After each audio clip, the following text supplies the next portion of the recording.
Hi everyone, welcome to my channel Be Smart Guru, and today we will learn and understand about the zero conditional. Zero conditional sentences क्या होते हैं? Zero condition जैसे कि इसके नाम से प्रतीत होता है कि कोई भी कंडीशन नहीं है, जो भी होगा वो एकदम क्लियर और क्रिस्टल होगा। ज़ीरो कंडीशनल सेंटेंस का उपयोग हम कब करते हैं? ज़ीरो कंडीशनल सेंटेंस का उपयोग हम तब करते हैं जब हम बात करते हैं साइंटिफिक फैक्ट्स की, यूनिवर्सल फैक्ट्स की, हैबिट और जनरल ट्रुथ। जनरल ट्रुथ क्या होता है? जो चीज़ें सच है, मतलब जो 100% ट्रू है, वो हमारा जनरल ट्रुथ होता है। अब यहाँ पर क्वेश्चन उठता है कि ये scientific facts, universal facts, habit और जनरल ट्रुथ है क्या? चलिए आइए इनको हम वन बाय वन एग्जाम्पल के थ्रू समझते हैं ताकि हम अच्छी तरह समझ सके। हमारा पहला एग्जाम्पल है साइंटिफिक फैक्ट का, और इसमें उदाहरण है, अगर आप बर्फ को गर्म करोगे तो वह पिघलेगी। अब ध्यान से देखिएगा, ये जो सेंटेंस है मेरा, वो फ्यूचर की ओर डिपिक्ट कर रहा है। ये देखिए, मैंने इसको हाईलाइट भी किया हुआ है। ये जो सेंटेंस है वो फ्यूचर को डिपिक्ट कर रहा है।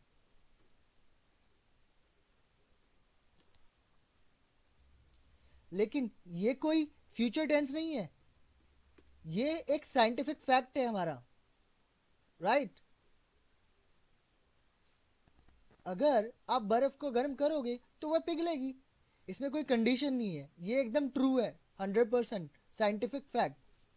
साइंटिफिक फैक्ट का मैं आपको एक एग्जांपल और देना चाहूँगा। अगर आप कोई चीज़ ऊपर फेंकोगे तो वो नीचे आएगी, राइट? रीज़न क्या है? ग्रेविटी।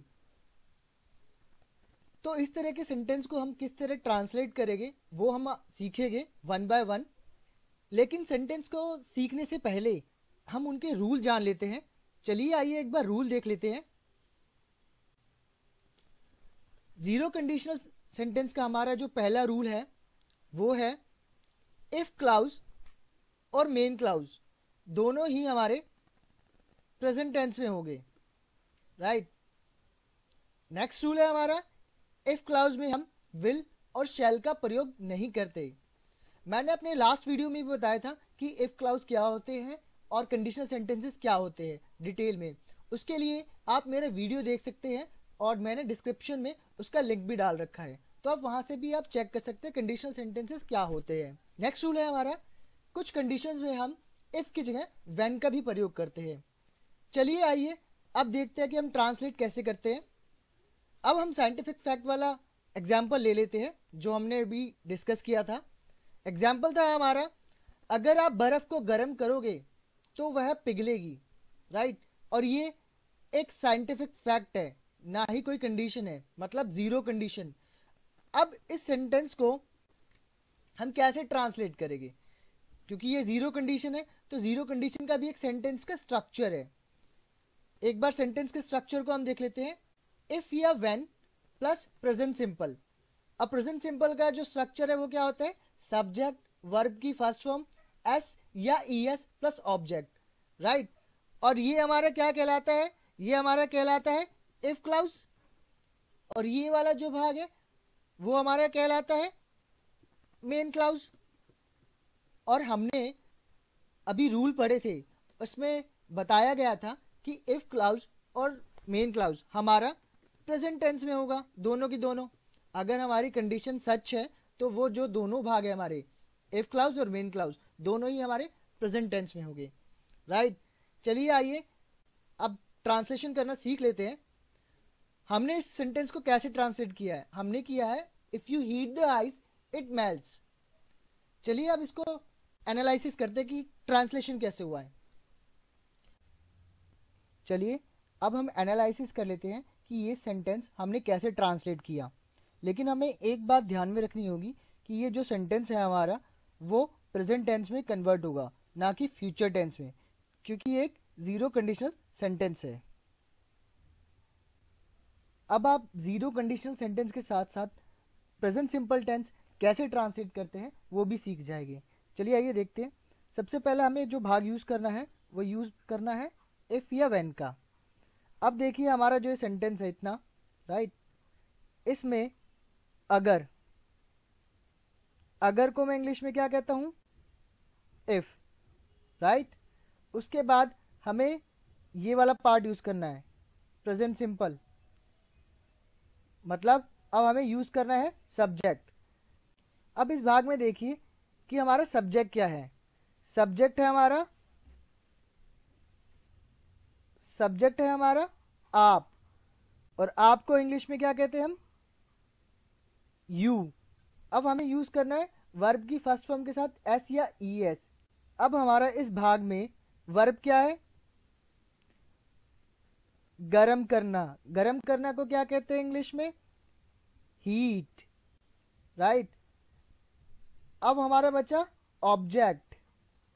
ऑब्जेक्ट जो बचा हुआ होता है, तो अब बचा क्या हमारा, बर्फ को। बर्फ को हमने किस में ट्रांसलेट किया, दी आइस, राइट। उसके बाद तो को हमने रूल पढ़ा था, जब हम ट्रांसलेट करते हैं तो कोमा यूज करते हैं, तो की जगह हमने क्या लगाया, कोमा।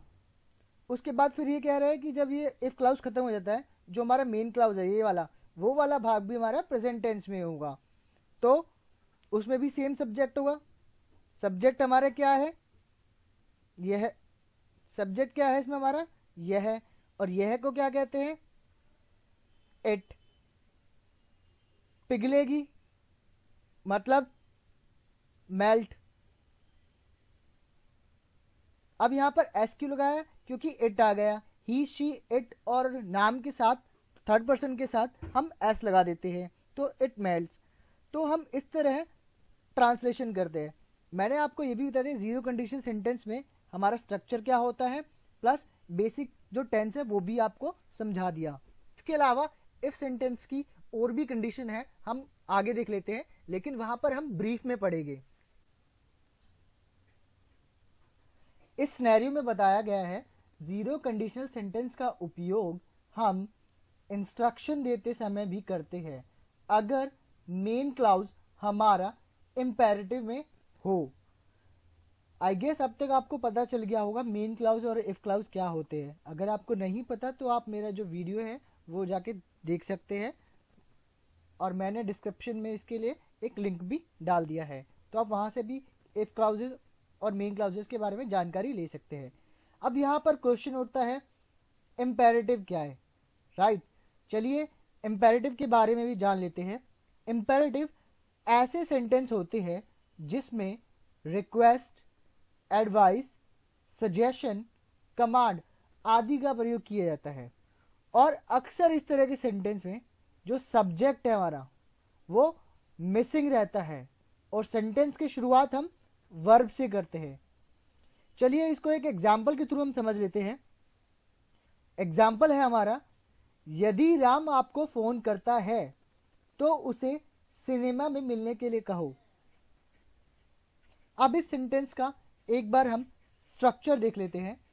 इसका जो स्ट्रक्चर है वो है हमारा if plus present simple plus imperative, right. ये हमारा इसका सेंटेंस का स्ट्रक्चर है। अब हम इसको ट्रांसलेट कर लेते हैं। अब देखिए जो हमारा एग्जाम्पल है, हमने इस एग्जाम्पल को ट्रांसलेट किया है, if Ram calls you tell him to meet me at the cinema.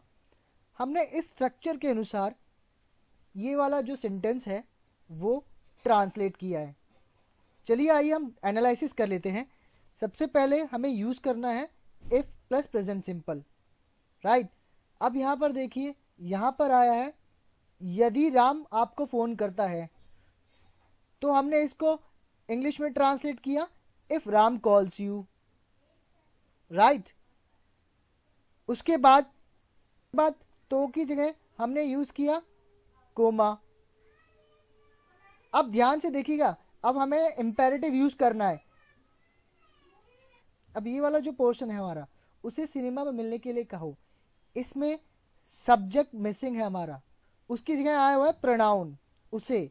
और हमारा रूल क्या कहता है, इस तरह के सेंटेंस में सब्जेक्ट मिसिंग रहता है और सेंटेंस की शुरुआत हम वर्ब से करते हैं। तो इस सेंटेंस में अब हमें वर्ब ढूंढना होगा, और जो हमारा वर्ब है वो है हमारा कहो, कहना। इसको हम क्या कहते हैं? वर्ब। तो हमने यहाँ पर क्या यूज करा है? टेल। और बाकी क्या बचा? Remaining object. अक्सर इस तरह के सेंटेंस को हम डेली बोलचाल में यूज करते हैं। दोस्तों, एक होता है इंग्लिश बोलना और दूसरा होता है करेक्ट इंग्लिश बोलना। अब ये आपके ऊपर निर्भर करता है कि आप कौन सा वे चूज करते हैं। अगर आपको मेरी वीडियो अच्छी लगी तो प्लीज़ लाइक, शेयर और सब्सक्राइब कीजिएगा। Thank you for watching guys.